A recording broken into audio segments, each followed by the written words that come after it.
Ya, situasi saat ini saya tahu menjadi situasi yang sulit. Bukan hanya untuk Anda, tapi untuk banyak sekali orang-orang yang ada di dunia.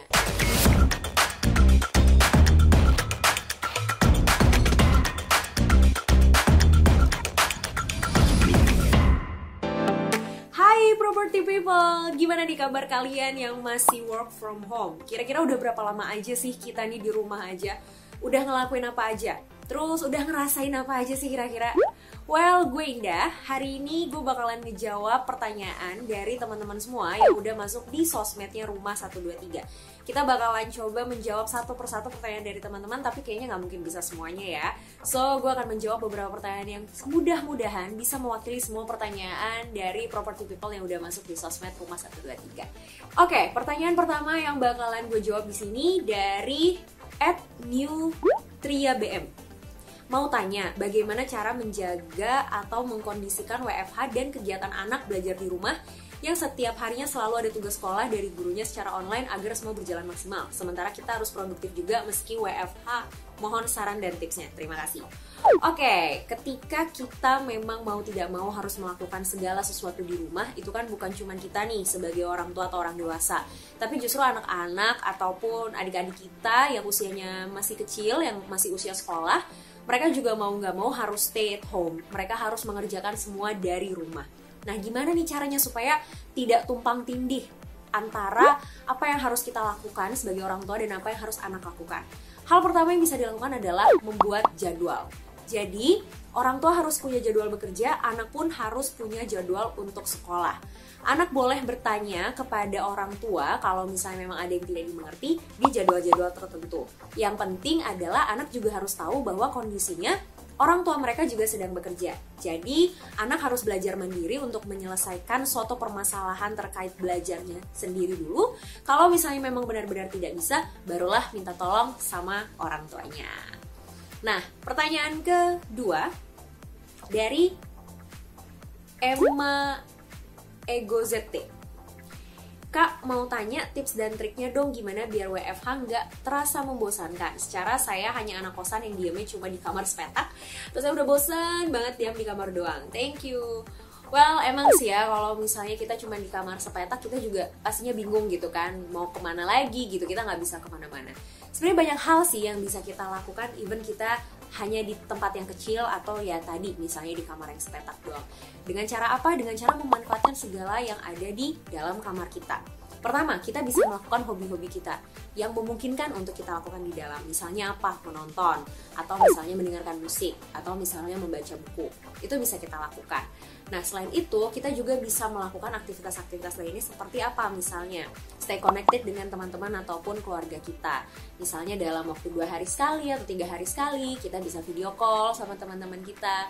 Akhirnya kita tidak mudah merasa bosan meskipun kita sedang berada di dalam kamar kita yang cuma satu petak aja dan kita nggak bisa kemana-mana. Semoga membantu ya.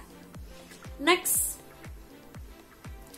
dari Jessica Pranoto 87. Kak Indah, gimana caranya biar bisa fokus kerja di rumah di antara keriuhan para bocah yang sering berantem? Nah, ini memang jadi dilema tersendiri ya. Kalau misalnya kita di rumah harus konsentrasi kerja, tapi di satu sisi anak-anak kayaknya berantem, nggak bisa diam gitu kesana kemari.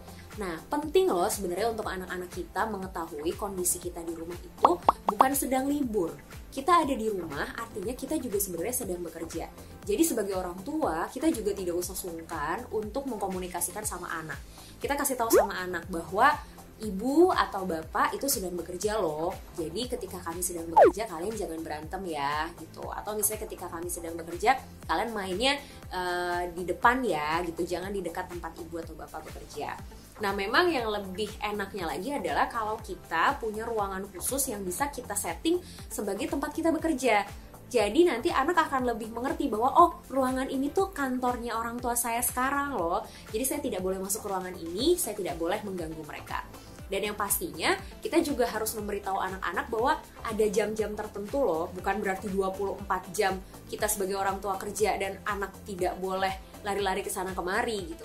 Ada jam ya, misalnya dari jam 9 sampai jam 5 ibu kerja. Jadi tolong jangan mengganggu, tolong jangan berantem, tolong menjaga sikap.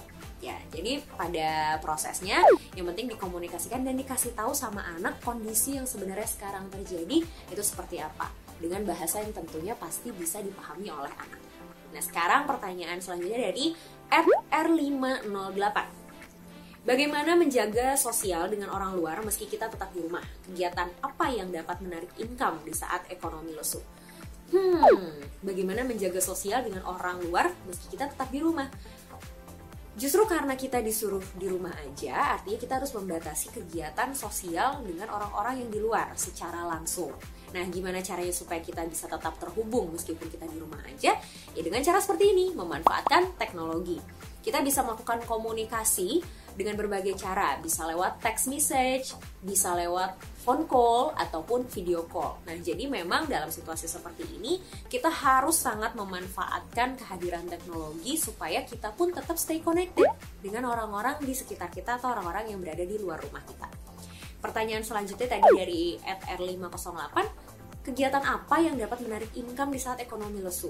Jujur kalau ini tergantung lagi dengan apa yang kita punya sebenarnya, gitu. Kita lihat dulu kira-kira ada nggak ya dari diri kita potensi-potensi yang bisa kita keluarkan, yang bisa kita lakukan untuk akhirnya menjadikan satu income tertentu.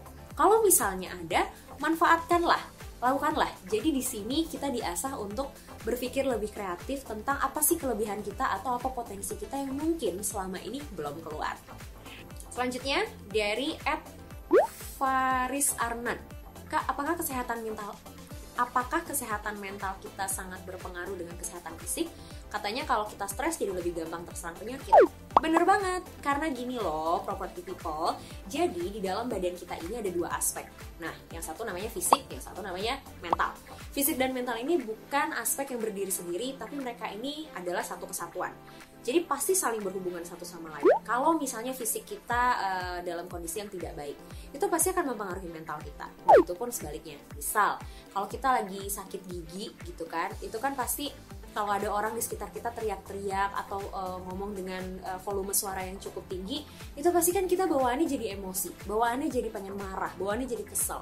Nah, itulah gimana fisik bisa mempengaruhi mental kita. Begitupun sebaliknya. Misal, kalau kita lagi stres, kita tegang, kita banyak pikiran, biasanya akan berpengaruh terhadap apa? Kondisi lambung kita. Jadinya nanti mah lah, terus misalnya asam lambung naik lah, dan lain sebagainya. Jadi, kalau dibilang apakah stres jadi lebih gampang terserang penyakit? Bisa iya. Stres bisa menjadi salah satu penyebab kita terserang suatu penyakit. Kenapa? Karena stres ini berhubungan secara langsung dengan berbagai aspek fisik di dalam badan atau tubuh manusia sendiri gitu. Makanya kenapa menjaga kondisi mental itu sangat penting untuk mempertahankan kondisi fisik kita juga. Next dari @tiktektok. Banyak banget yang dirumahkan atau kena PHK karena corona. Kita yang di sini juga was-was dan deg-degan. Mimpi buruk terus kalau tidur. Sudah berdoa dan pasrah masih begini juga. Gimana mengatasinya ya? Oke, kalau kita bicara soal banyak yang dirumahkan karena kena PHK, karena corona dan lain sebagainya, kita juga was-was. Perasaan was-was dan deg-degan ini terjadi terhadap hal yang tidak bisa kita prediksi di masa depan.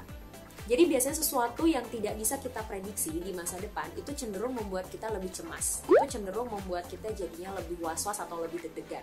Nah, dalam kondisi seperti inilah biasanya kita jadi cenderung lebih stres. Nah, kalau gitu apa dong yang harus dilakukan? Hal pertama yang harus dilakukan adalah fokuskan dulu pikiran kita terhadap hari ini dan hari esok yang tidak terlalu jauh dari kehidupan kita.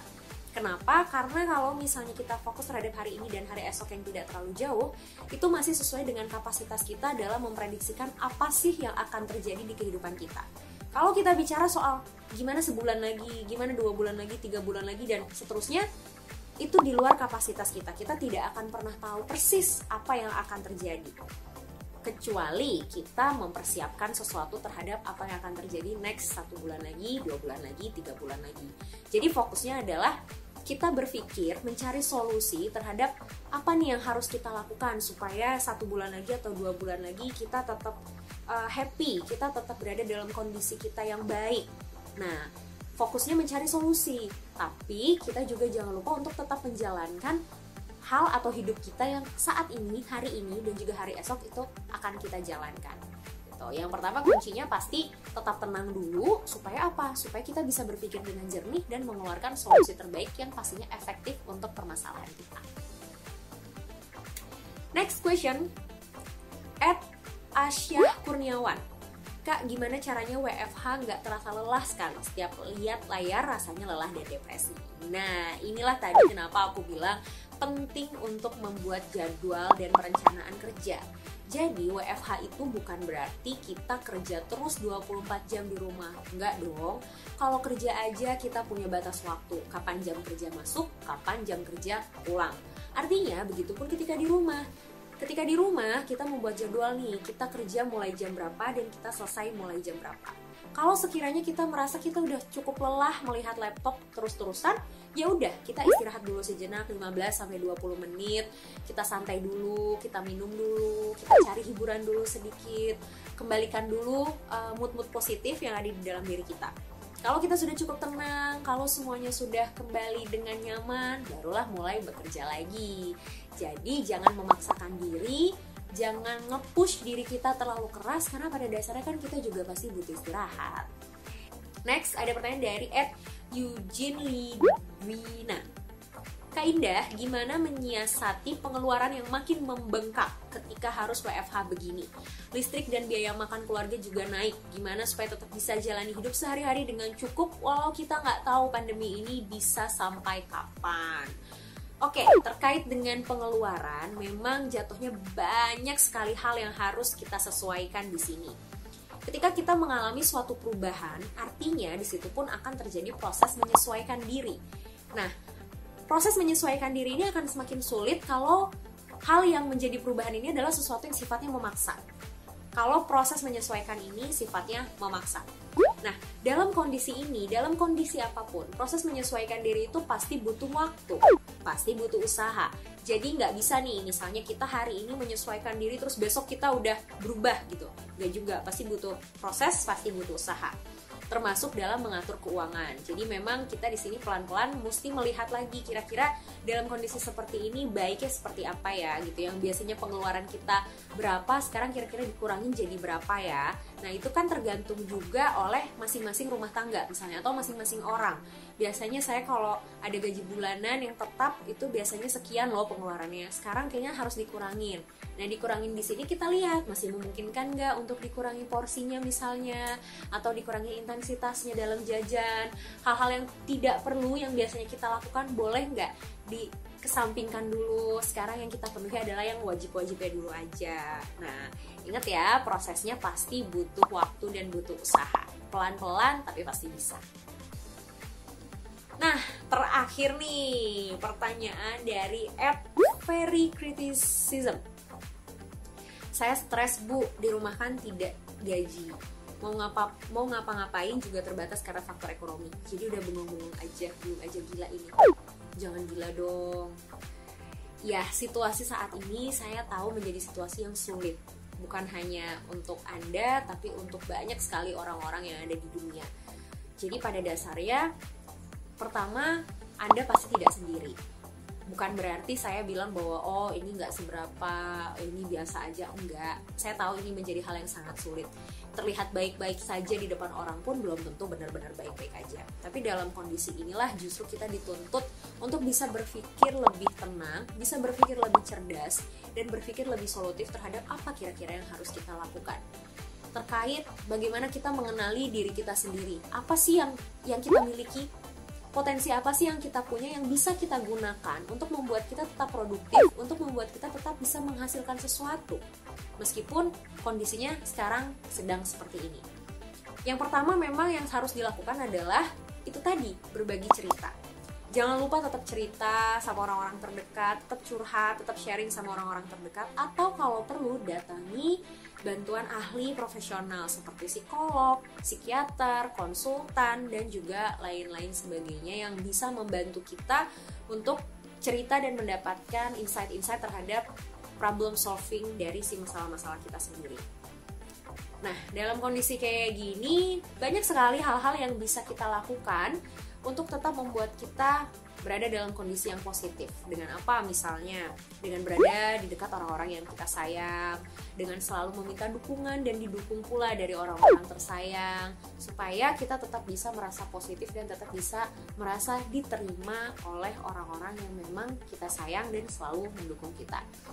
Intinya tetap semangat, jangan pernah menjustifikasi atau mendoktrin atau mengsugestikan bentar lagi gila nih gitu. Dikit lagi ya tinggal nunggu gilanya aja nih. No, kita diciptakan untuk bisa berpikir, untuk bisa berusaha, dan untuk bisa terus mencari solusi terbaik atas kehidupan kita. Well, semoga apa yang tadi gue sampaikan bisa bermanfaat buat property people semua. Intinya dalam kondisi seperti ini, kita yang harus tetap sabar, kita harus tetap semangat, kita harus tetap melihat dengan positif berbagai macam hal yang terjadi di sini. Yang mau gue sampaikan di sini adalah mungkin kita lupa bahwa selama ini kita sudah nge-push atau membuat diri kita bekerja terlalu lelah. Selama ini kita sudah membuat pikiran kita berpikir terlalu banyak. Tangan kita bergerak terlalu cepat dan kaki kita melangkah terlalu jauh. Kita lupa bahwa pada dasarnya badan kita juga butuh istirahat. Jadi kalau kita merasa kita butuh istirahat, istirahatlah.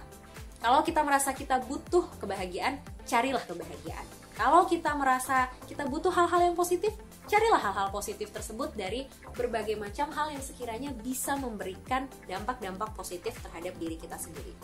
Semoga video tadi bisa memberikan jawaban atas pertanyaan-pertanyaan dari property people semuanya.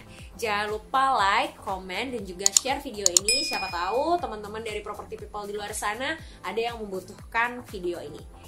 Sekian episode Monday kali ini, sampai jumpa.